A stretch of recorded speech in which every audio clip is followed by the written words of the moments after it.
Assalamualaikum warahmatullahi wabarakatuh.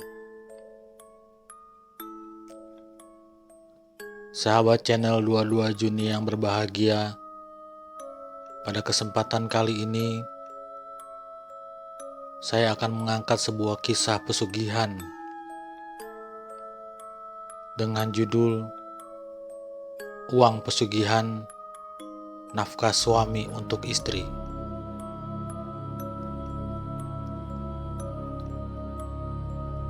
Suara knalpot khas motor suamiku telah menandakan kepulangannya.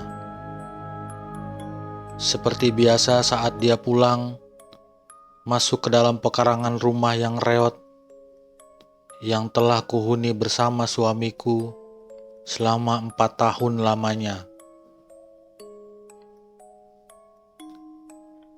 Kok pulangnya selarut ini, Mas? Tanyaku sama Mas Jaja. Mas Jaja tidak menjawab pertanyaanku. Dia hanya diam, menatap tanpa suara.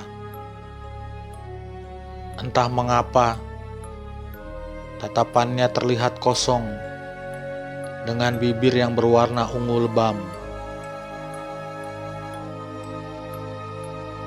"Ada apa denganmu, Mas?" tanyaku sembari mendekat dan menyentuh dahinya dengan punggung tanganku. Kepalanya terasa dingin. "Mas, apa kamu sakit? Kok pertanyaanku nggak dijawab, Mas?" tanyaku lagi. "Aku nggak apa-apa. Ini uang hasil ngojek hari ini," jawabnya dingin, sembari memberiku uang lembaran seratusan yang sangat banyak. Mataku membulat. Uang yang diberikannya sangat tebal. Kemudian aku duduk bersila tepat di hadapan Mas Jaja. Jari lentikku yang kasar mulai menghitung lembaran demi lembaran uang kertas merah berharga itu. "Mas," lirihku menatapnya. Dia hanya kembali menatapku tersenyum tanpa suara. "Banyak sekali, Mas. 20 juta. Uang dari mana ini, Mas?" tanyaku penasaran kepada Mas Jaja. "Uang buat kamu ya dari aku," timpalnya. Tersenyum namun senyumannya hambar, tidak seperti biasanya.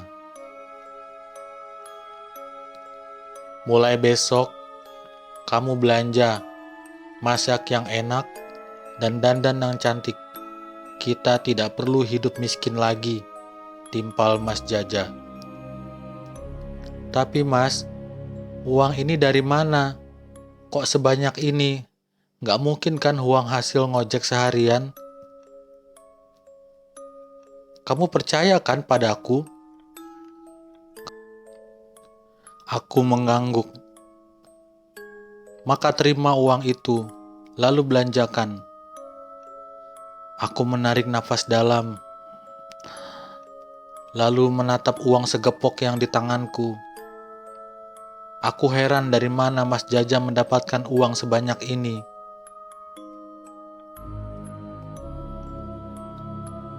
Apakah mungkin Mas Jaja merampok? Rasanya tidak mungkin juga. Aku percaya padanya. Dia adalah pria yang sangat jujur. Kejujurannya pula yang telah memikat hati ini. "Baiklah, Mas. Kalau begitu, kamu mandi dulu ya. Aku sudah menyiapkan air hangat buat Mas.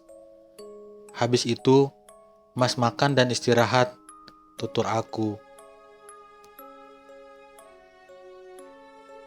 "Aku capek, Risma. Aku hanya ingin istirahat," jawab Mas Jaja, masih dengan wajah datarnya. "Mas tidak lapar?" "Aku sudah makan tadi," timpalnya. dan berdiri melewatiku dan masuk ke dalam kamar. Entahlah, aku merasa ada yang aneh pada suamiku. Tidak biasanya dia seperti itu. Tatapannya kosong dan tubuhnya agak dingin. Ada apa dengannya? Apakah dia baik-baik saja?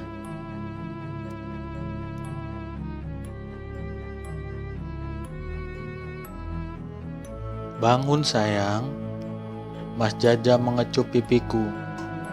Aku mengeliat. Aku baru tersadar jika aku bangun sudah agak siang. Maafin aku, Mas. Maaf untuk apa sayangku? Tanya Mas Jaja, menatapku dalam senyum dan menatapku teduh. Tatapan itu adalah tatapan suamiku. Kenapa semalam itu berbeda?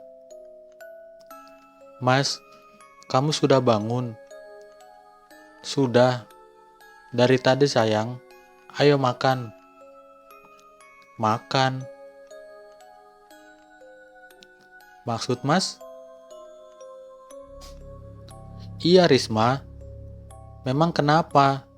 Kenapa kamu terlihat bingung seperti itu? Mas nggak apa-apa?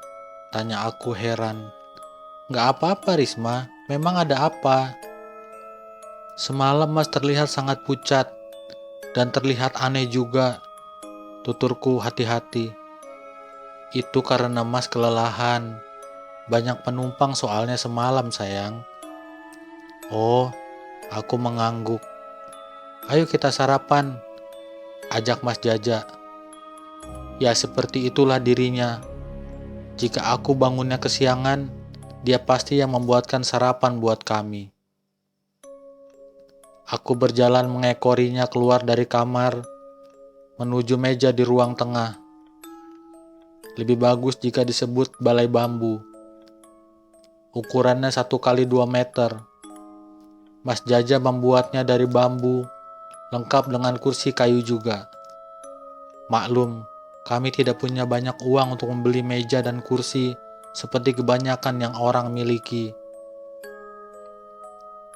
Mas, lirihku saat melihat hidangan di atas balai. Roti lapis diolesi selai, susu juga kue basah. Ada apa sayang? Ini semua dari mana? Tanya aku heran. Ya beli dong sayang. Masa ada yang ngasih atau datang dengan sendirinya? Seru Mas Jaja sambil menuntunku untuk duduk di dekatnya. Aku mau cuci muka dulu Mas. Sudah, gak perlu. Kamu cantik kok. Tapi Mas, ayo makan saja, ucap Mas Jaja sembari memasukkan roti lapis ke dalam mulutnya. Ayo makan Risma. Kok menatapku begitu? Mas, ada yang aneh tahu Mas. Apa? Uang semalam itu dari mana? Dan makanan ini juga dari mana?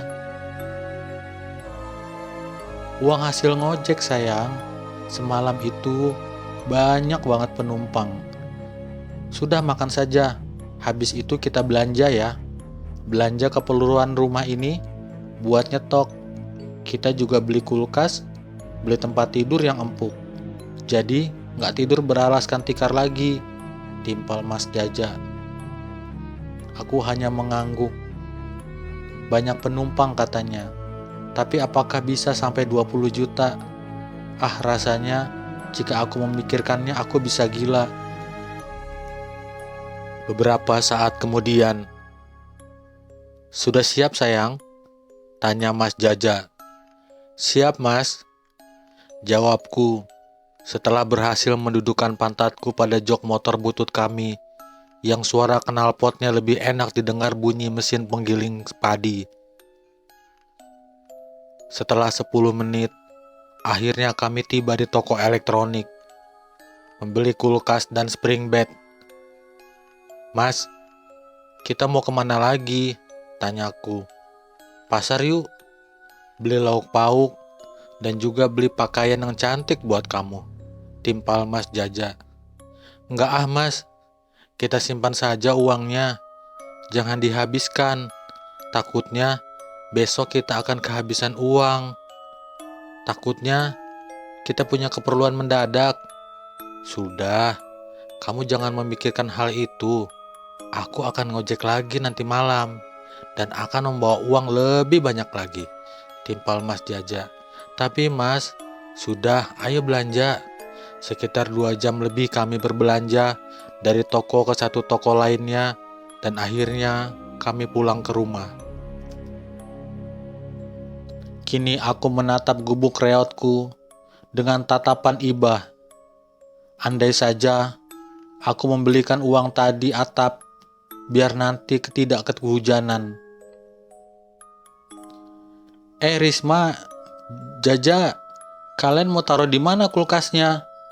Dan dicolok pakai apa? Aku nggak mau ya pemakaian kita naik, listrik aku nggak mempan. Bentak Ibu Darsi. Ya selama ini di tempatnya lah kami menumpang penerangan. Nggak usah dicolok kulkasnya. Kalau mau dipakai, kulkasnya ya pasang dong meteran. Jangan numpang. Cetusnya lagi. Maaf Bu, untuk malam ini saja. Besok aku usahakan akan pasang meteran juga kok, jawab Mas Jaja. Alah, orang miskin belagu. Pokoknya sekali tidak ya tidak, paham? Bentak Ibu Darsi. Bu, biarkan saja. Toh hanya malam ini kok, timpal Pak Hasan, suami Ibu Darsi. Yang tidak lain adalah om dari suamiku. Hanya saja Bu Darsi enggan dipanggil tante oleh kami karena katanya kami ini miskin. Sudahlah Pak, jangan membela orang miskin terus, ucap Bu Darsi sembari meninggalkan kami. Kulihat Mas Jaja menatapnya tanpa berkedip.